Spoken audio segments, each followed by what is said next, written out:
ನಮಸ್ಕಾರ ಎಲ್ಲ big boss ಮಂದಿಗೆ ಎಲ್ಲರೂ ಹೇಗಿದ್ದೀರಾ? ಚೆನ್ನಾಗಿದ್ದೀರಾ ಅಂತ ಅನ್ಕೊಂಡಿದ್ದೀನಿ. ನಾನು ಕೂಡ ಚೆನ್ನಾಗಿದ್ದೀನಿ. ಇವತ್ತಿನ ಬಿಗ್ ಬಾಸ್ ಪ್ರೋಮೋ ನೋಡೋದಾದ್ರೆ ತುಂಬಾ ಹೈಲೈಟ್ ಆದಂತಹ ಒಂದು ಪ್ರೋಮೋ ಅಂತ ಹೇಳ್ಬೋದು. ಯಾಕಪ್ಪ ಅಂತಂದ್ರೆ ಬಿಗ್ ಬಾಸ್ ಸೀಸನ್ 10ರಲ್ಲಿ ನಡೆದಿರುವಂತಹ ಎಲ್ಲ ಕಂಟೆಸ್ಟೆಂಟ್ಸ್ಗಳು ಇವತ್ತು ಬಿಗ್ ಬಾಸ್ ಸೀಸನ್ 11ಕ್ಕೆ ಬರ್ತಾ ಇದ್ದಾರೆ. ಅಂದರೆ ಡ್ರೋನ್ ಪ್ರತಾಪ್, ತನಿಷಾ, ತುಕಾಲಿ, ವರ್ತೂರ್ ಸಂತೋಷ್ ಪ್ರತಿಯೊಬ್ಬರು ಸೀಸನ್ 10ರಲ್ಲಿ ಯಾರ್ಯಾರಿದ್ರು ಅವರೆಲ್ಲ ಮತ್ತೆ ಒಂಥರ ಗೆಸ್ಟ್ ಆಗಿ ಬರ್ತಾ ಇದ್ದಾರೆ. ತುಂಬಾ ಹೈಲೈಟ್ ಆದಂತಹ ಇವತ್ತು TRP ಅಂತ ಹೇಳ್ಬೋದು. ಯಾಕಪ್ಪ ಅಂತಂದ್ರೆ 10ನೇ ಸೀಸನ್ ಯಾವ ಮಟ್ಟಿಗಿತ್ತು ಅಂತಂದ್ರೆ ತುಂಬಾ ಸ್ಪೆಷಲ್ ಆಗಿತ್ತು. ಪ್ರತಿಯೊಬ್ಬರು ಪಾರ್ಟಿಸಿಪೇಟ್ ಮಾಡೋರು ಅಂದ್ರೆ ಕಂಟೆಸ್ಟೆಂಟ್ ತುಂಬಾ ಪವರ್ಫುಲ್ ಆದಂತಹ ಕಂಟೆಸ್ಟೆಂಟ್ ಅಂತ ಹೇಳ್ಬೋದು.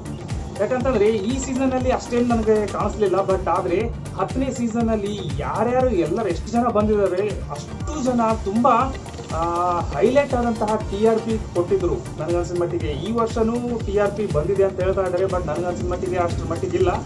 ಲಾಯರ್ ಜಗದೀಶ್ ಅವರು ಇರೋ ತನಕ TRP ಮಸ್ತಾಗಿತ್ತು. ಬಟ್ ಆದರೆ ಇವಾಗ ನನಗಂತೂ ಅನ್ಸಿದ ಮಟ್ಟಿಗೆ ಅಷ್ಟೇನಿಲ್ಲ.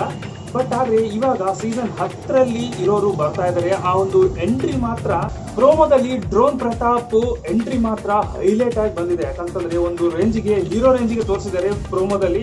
ಆ ಚಸ್ಮಾ, ಒಂದು ಸ್ಟೈಲು, ನಿಂತಿರೋ ಸ್ಟೈಲು, ಮಾತಾಡೋ ಸ್ಟೈಲು ಪ್ರತಿಯೊಂದು ಹೈಲೈಟ್ ಆಗಿ ತೋರಿಸಿದ್ದಾರೆ. ಪ್ರತಿಯೊಬ್ಬರಿಗಿಂತ ಡ್ರೋನ್ ಪ್ರತಾಪ್ ಅವ್ರದ್ದು ಹೈಲೈಟ್ ಆಗಿ ಬಂದಿದೆ.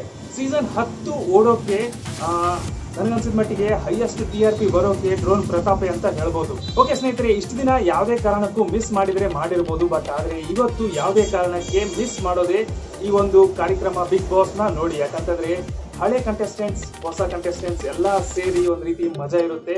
ಆ ಹಳೆ ಕಂಟೆಸ್ಟೆಂಟ್ಸ್ ಬಂದು ಹೊಸ ಕಂಟೆಸ್ಟೆಂಟ್ಸ್ಗೆ ಏನೆಲ್ಲ ಹೇಳ್ತಾರೆ ಅಂದ್ರೆ ಬುದ್ಧಿವಾದಗಳು ಯಾವ ರೀತಿ ಇರಬೇಕು, ಯಾವ ರೀತಿ ಇಲ್ಲ ಅಂತ ಸ್ವಲ್ಪ ಕ್ಲಾಸ್ ತಗೋತಾರೆ. ಅಂದ್ರೆ ನಾವು ಈ ರೀತಿ ಇದ್ವಿ, ನೀವು ಕೂಡ ಈ ರೀತಿ ಇರ್ರಿ ಅಂತ ಒಂದು ರೀತಿ ಸ್ವಲ್ಪ ತಿಳಿಸಿ ಹೇಳ್ತಾರೆ.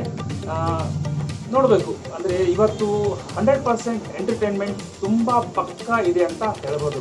ಓಕೆ ಸ್ನೇಹಿತರೆ, ನಾನು ಮತ್ತೆ ಮುಂದಿನ ವಿಡಿಯೋದಲ್ಲಿ ಸಿಗ್ತೀನಿ. ಅಲ್ಲಿವರೆಗೂ ಸಿಗೋಣ. ಬಾಯ್.